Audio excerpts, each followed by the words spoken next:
The part of the story where it kind of changed for me was in fall of '98 and into '99, and I took in a roommate in a 3-bedroom apartment that turned out to be a sociopath. And so I spent 8 months dealing with that person in my house, trying to get rid of him in every way I couldn't get rid of him.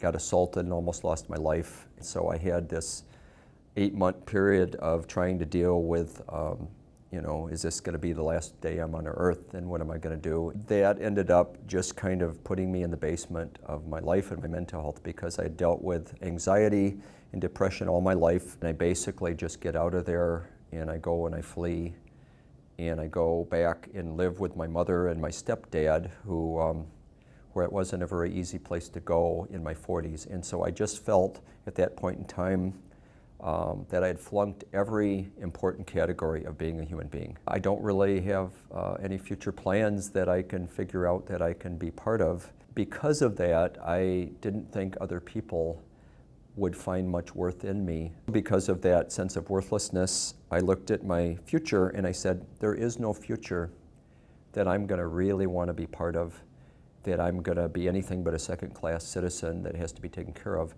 So I can't see any reason to continue with my life. And at one point in that set of that dark tunnel of suicidal thinking, I actually tried to say goodbye to my mother. She said, you might think because you're unhappy that you have the right to take your life, but you don't have the right to wreck the rest of my life.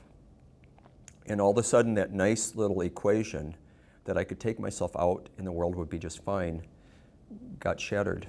And when I got down and broken down to the basement and started realizing that recovery had to come from inside of me to the outside, not from the right external things, I actually started to get better and was able to reinvent myself. And so it began with NAMI and going and being around like-minded people and hearing stories that were better and worse than mine, people that had made some progress that I would like to have.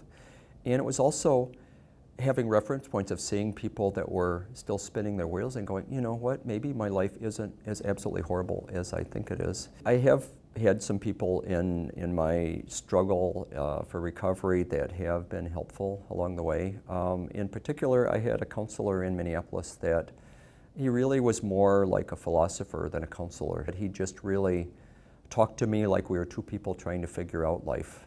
That allowed me to make a connection that I hadn't made before, and that was really critical. At that point, I had lived with not much hope, and I really didn't like it very much, and now I was living with hope, and I wasn't ever going to go back. So I'm really grateful to be alive. I'm really glad that I didn't act on those impulses, and I just want to see other people find a reason to be, and I think that's available to everybody. Recovery should be something that everybody knows about. There's hope for everybody. Even when they can't see it, there's hope.